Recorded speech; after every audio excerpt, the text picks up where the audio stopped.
We are delighted to welcome everyone back into Breakfast and Learn, and a special welcome to Rabbi Geoffrey Shisler, who is going to give us some insights into some of the davening of Rosh Hashanah, I believe. So over to you, Rabbi Shisler. Thank you very much. I've got a problem with right.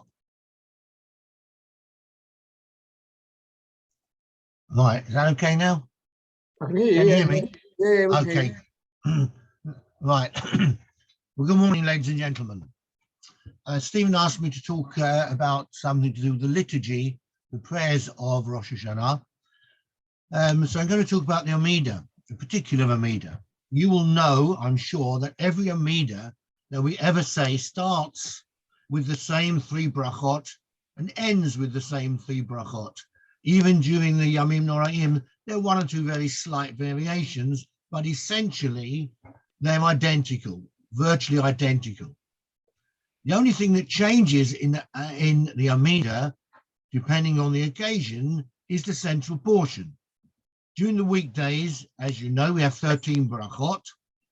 On Shabbat and on Yom Tov, there's only 1 bracha in the center. Let me just clarify. People are not, sometimes not sure what's meant by bracha, and it's actually very simple. A bracha is when you say the words Baruch Atah Adonai. If you don't say those, you're not saying a bracha. So there's only 1, although, for example, on Yom Tov, the middle of the Amida is quite long. There's still only 1 bracha. It's what we could call the Kedushat Hayom, the bracha of the sanctification of the day. But on Shabbat, that bracha is Baruch Atah Hashem Mekadesh HaShabbat. No Yom Tov, it's Mekadesh Yisrael Vazmanim. Even on the Yamim Noraim, it's Melech al Kol Aretz Mekadesh, king over the earth, Mekadesh Yisrael, who sanctifies Israel, Yom HaZikaron, and the day of remembrance. So it's only 1 bracha in the middle of every other Amida, with 1 exception. And that exception is the Musaf Amida for Rosh Hashanah, when there are 3 brachot in the middle. And these 3 brachot are, they have special designations and special names. Each one, the first one is called Malchiot, the second one Zichronot, and the third one Shofarot. The first of these 3 sections deals with God's kingship, that's Malchiot. The second deals with asking God to remember us and various other remembrances, so that's called Zichronot. And the third section is verses all related to blowing a shofar, so it's called Shofarot. Now, the obligation to recite verses that deal with God's kingship, that's with asking God to recall and consider the destiny of mankind, to recite verses on the significance of the shofar, and so on. This obligation is brought originally in a midrash. It's a midrash called the Sifrei, which is a midrash on the Sefer of Bamidbar, and in the Sefer of Balotecha, there's a verse which says, V'yom simchatchem v'moadechem, on the days of your gladness and your solemn days, and on Rosh Chodesh, you shall blow the trumpets over your burnt offerings and over the peace offerings, that they may be a memorial before your God. I am the Lord your God. And Rabbi Natan explains that in that verse where it says, you shall blow the trumpets, that refers to the section of Shofarot in our Musaf Amida of Rosh Hashanah. When it says in that verse, they shall be a memorial before your God, that relates to the Zichronot section, the memorial remembrance section of the Amida we say on Rosh Hashanah. And then, of course, when it says it concludes, I am the Lord your God, that obviously relates to Malchiot when we designate God as our king. Now, these expressions are mentioned twice in the Mishnah. The expressions Malchiot, Zichronot, and Shofarot are mentioned twice in the Mishnah. First of all, it comes in a Mishnah called Tanit. Tanit deals essentially with prayers that were said. The word Tanit means a fast. And the Mishnah deals essentially with what went on in Israel when there was a public fast called. Now, that's a public fast for something other than the ones that are designated by either the Torah or by halakha. So this would be, for example, the most common one, for example, would be if there was a famine, or if there was no rain. If there was rain went on for weeks and weeks and weeks during those times when they expected rain and it wasn't there, then the Mishnah Tanit details a whole procedure of what goes on and which prayers are to say and so on, in order to try and encourage HaKadosh Baruch Hu to send rain. Now, in these discussions, it says that the Shaliach Tzibur, the person who's leading the service, recites 24 brachot, including zichronot and shofarot. The other place in the Mishnah where Malchot, Shofarot, Zichronot are mentioned are Mishnah Rosh Hashanah, where, well, you won't be surprised to know it's actually talking about the prayers we're supposed to say on Rosh Hashanah. Now, interestingly, although it says we need to say these brachot, the Malchot, Zichronot, and Shofarot on Rosh Hashanah, the Mishnah doesn't clarify which Amidah we're supposed to say them in. The Gemara in Brachot, when it discusses the origins of the Amidah, says Yud Bet Brachot Shel Kol Hashana. We say 12 blessings in the middle throughout the year. Of course, you know today we say 13. Sheva Shel Shabbat, we say 7 on Shabbat. V'Teisha Shel Rosh Hashanah, and 9 on Rosh Hashanah. And again, there's no indication of which Amidah on Rosh Hashanah this is referring to. And in fact, one of the commentaries of Balamor says the inference is originally every Amidah on Rosh Hashanah was an Amidah of 9 brachot. Now, the fact that this is brought in the Mishnah, remember, was compiled roughly the year 200, that's 200 CE. The fact that it's brought in the Mishnah indicates its antiquity. It shows us how very old these brachot are. But interestingly, the verses that comprised Malchiot, Zichronot, and Shofarot were not specified. So initially, the person leading the prayers would choose his own pasukim, as long, of course, as they fitted the relevant theme.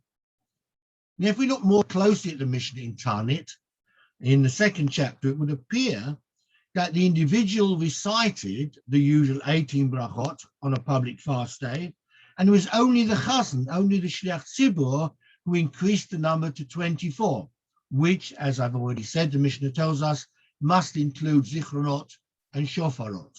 What the other brachot were on a public fast day is not relevant to the discussion we're having now. We could ask the question then, should this same apply on Rosh Hashanah? In other words, that the congregation should only say 7 brachot, and only the chazan says 9 brachot. Now, that would mean the Musaf Amidah would contain just 1 bracha in the middle for the congregation, like in fact it does on Shachrit or Rosh Hashanah. Well, the Mishnah answers this too. It says, Shem sheshatz chayav, kach kol yachid v'yachid chayav. Just as the chazan has the obligation to say 9 brachot in the Amidah, so the congregation have the same obligation. Well, is there any significance in having 9 brachot? Chachamim say yes. The usual answer given is that when Hannah prayed in rejoicing for having given birth to Samuel, she used God's name 9 times.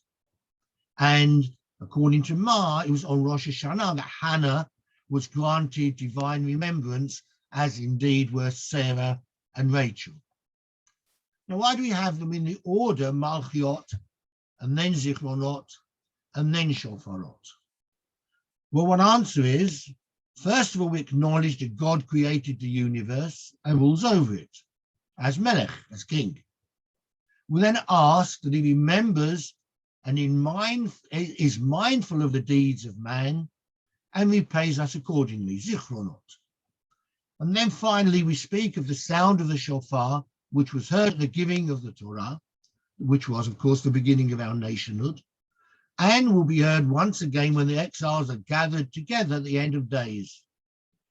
Rabbi Akiva actually says the shofarot should bring to mind the Akedah, the binding of Isaac, and indicates that God should consider as if each of us had offered ourselves to him, just as Isaac was prepared to do. Or there's another suggestion according to Rabbi Natan, also in that phrase I quoted earlier. It says one must crown God first as king, in other words, accept his rule. Then we beg his mercy so that he remembers us. And we do this through the Chauffeur shel Cherut.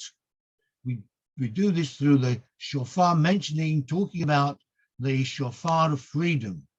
We know the Chauffeur denotes freedom because in Zechariah, which in a verse we actually quote in the Amidah on Rosh Hashanah, the Musaf Amidah, on that day of redemption, the great Chauffeur will be blown. Now, let's have a look for a moment at the way these sections are composed. Each section starts with an introductory paragraph. So, for example, the Malchiot starts with a paragraph you all know very, very well indeed. It's the second paragraph of what we now have as Aleinu. Then there are 10 quotations from the Tanakh.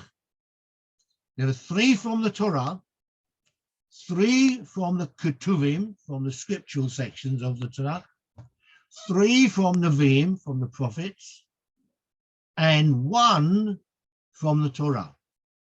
I'll just say that again.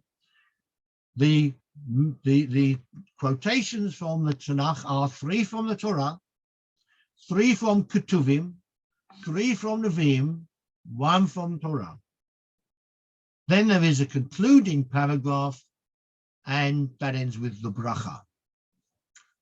Now, there's obviously one problem is how do people remember all that if they did say so many verses? There's no way they could have done. Rabbi Yochanan ben Nuri actually says that an individual only had to say 3 verses in each section. It was only the Chazan who had to make these 10 different references. Well, let's ask a couple of questions. First of all, why are there 10 quotations?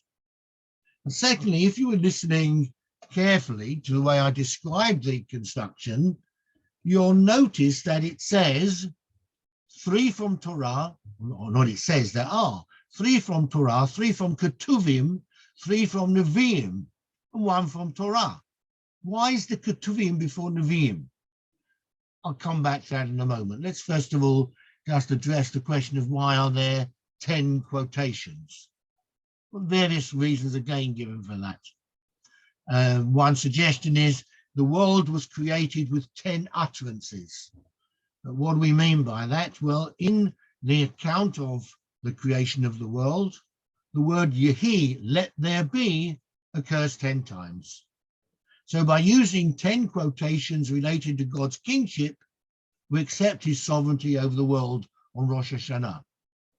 Also, through the 10 commandments, God became the lawgiver and the judge over the whole world. So when we stand before his seat of judgment on Rosh Hashanah and recite the 10 quotations of Zichronot, we ask that we should be remembered for good. And thirdly, Psalm 150, this is a reason that's brought, and I actually can't quite work this out. Maybe somebody can explain it to me. It doesn't seem to make sense, but it says the Psalm 150, which is the last psalm in the book of Psalms, and it's the one we say every day, Hallelujah, Hallel, B'Kodsho, contains the root Hallel 10 times. Actually contains it more than that. So this explanation is a bit puzzling to me. But this psalm is an important psalm, and it actually forms part of the Shofarot quotations.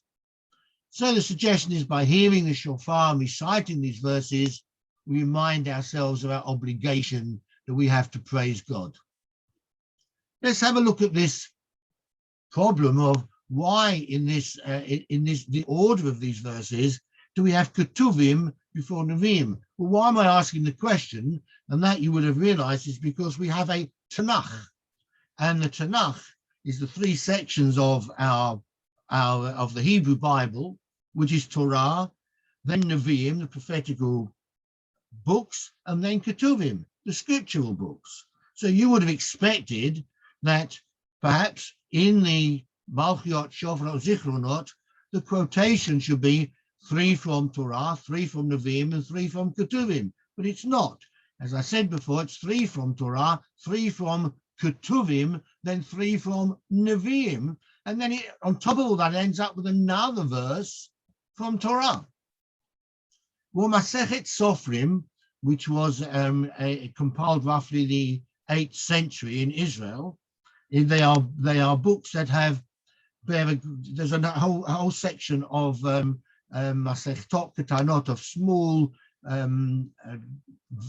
tractates of the Talmud, which were not included in the Talmud itself. Some of them are written later, but they are appended usually to the Talmud. One of them is called Masechet Sofrim, which contains lots and lots of laws relating to Sofrim, to scribes, how to write the Torah, and also lots of laws relating to our prayers.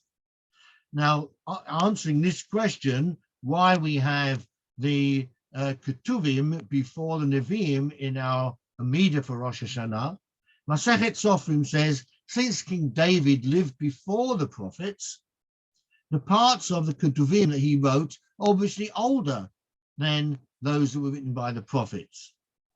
And even though, he says, even though we consider the holiness, the Kedusha of the prophets greater than that of Ketuvim, on Rosh Hashanah, we give precedence to the older writings. There's another suggestion, which is the Nevi'im, the prophetical books, were written on a higher level of nevuah, of prophecy, and the Ketuvim were written on the lower level of what's called Ruach HaKodesh, divine inspiration.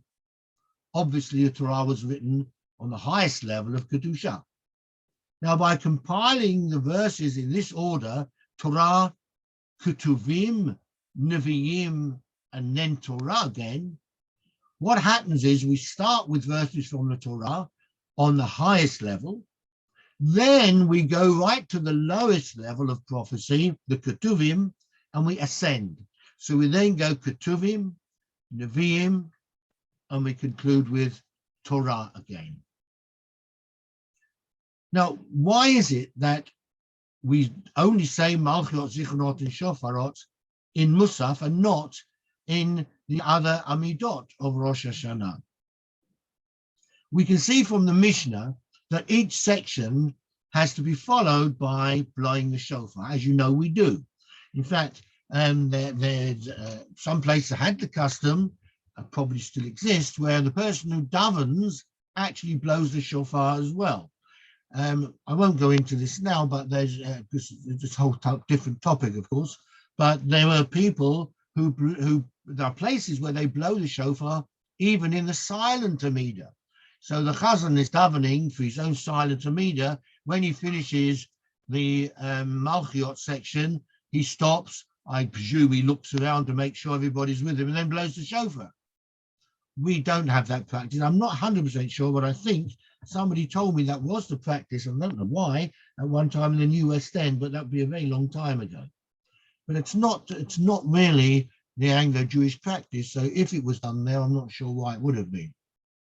But at any rate, there is no doubt that the Malchiot, Chauffeur, and Zichronot have to be followed by the blowing of the shofar.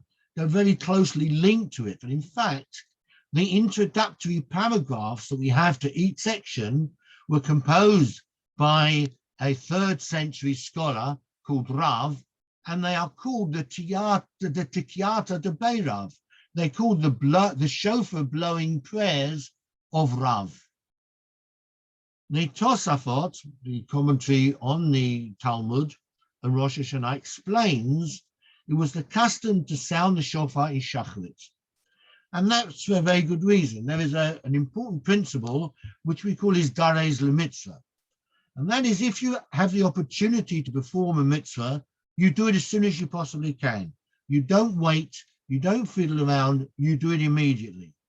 As an example, Brit Milah, the mitzvah of Brit Milah, if it's going to be done on the 8th day, or in fact, whenever it's done, should be done as soon as you possibly can.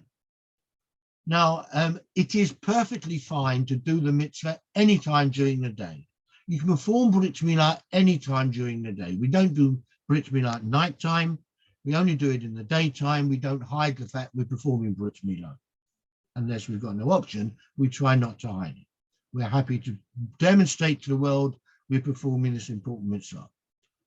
But in fact, you will know perhaps that religious people try, if they can, to perform the mitzvah Brit Milah straight after Shachrit. And the reason for that is Darez the mitzvah. If you've got an opportunity to perform a mitzvah, don't leave it till later on, unless there's a very good reason for it. Do it as soon as you can. So the same thing would apply to blowing shofar. You should blow the shofar as soon as you possibly can in the day. And in fact, we have every reason to believe that originally, as the Tosafot says, it was the practice to blow shofar in Shachrit, which of course indicates they would have been saying Malchiot, Shofar, and Zichronot in Shachrit in those days. The Tosafot says on one occasion, the Romans perceived that this blowing the shofar was a sign of rebellion. And they rushed into the synagogues and they massacred vast numbers of people. And since then, the Chachamim established it's only at Musaf we should blow the shofar. They wanted to show the ruling authorities that we were just davening quietly in our own way, and everything had been settled down. We were just blowing the shofar as part of our religious ceremonies. Now, since Malchiot, Shichanot, and Shofarot were so inextricably linked to the shofar, it was logical to retain them only in that place where you are blowing the shofar, which is Musaf. And that's why for many years, for hundreds of years, the practice is that we have one bracha in every Amidah of Rosh Hashanah, with the exception of the Musaf, where we have this three in the middle, and we blow the shofar with each of them. When I finish, I don't know if anybody has any questions or any comments, and if not, we can go and have breakfast. Let me one second. 1 second. I'll just where are we now? I'm going to let people unmute themselves. So if you want to unmute yourselves, you can unmute yourselves, and if you have any questions, please do ask now. If not, I will sum up. There's a comment coming. Any comments there or questions? No. There's a couple of people. So there's a couple of people here on the screen who go to the Edgware Das, and I think in the Edgware Das they sound the shofar during the silent Amidah. Correct. Yes. Is that during the silent Amidah? Yeah, during the silent Amidah. Yeah. Right. Has that always been the custom? Has that always been the custom, or was it just since Rabbi Liebman came? No. It's always. Goes back. All right. Interesting. They did it in Grove Lane as well. Okay, so maybe just the United Synagogue didn't do it then. Okay, it doesn't do it. Okay. That's the United Synagogue. It's not the Anglo-Jewish minhag. Yeah. It's the Hasidic minhag as well. Hasidic That's right. It's a Hasidic minhag, correct. Oh. I've never seen it done. I'm just wondering how you coordinate that everybody can stay together, because obviously everybody does. No, it doesn't work that way, Rabbi Shisler. It doesn't work. What happens is that the chazan gets to the point where he can stop, and the gabbai claps on the stender, and wherever you are in your davening, you then just stop and listen. Lishmoa, right? All you have to do is to listen. And wherever you are, you stop and you hear the notes of the shofar, and then you carry on. They don't blow again afterwards in the Chazarat HaShatz, do they? They don't blow again in the Chazarat HaShatz. No, I don't think they do. No. Do they blow twice in the Amidah? Once in the silent Amidah and once in the repetition of them. Yes. Yes. Yes, They yes. do. Yes. So that's another 30. So that would But have they been only do 10 at the 10 end. at the end. only Yeah. 10 at the end. Oh, Not 40 at the end, only 10 at the end. I get it. Okay. Okay. Oh, well, as long as they reach 100, doesn't really matter, I suppose, which way they do it. As long as they get to 100, yeah.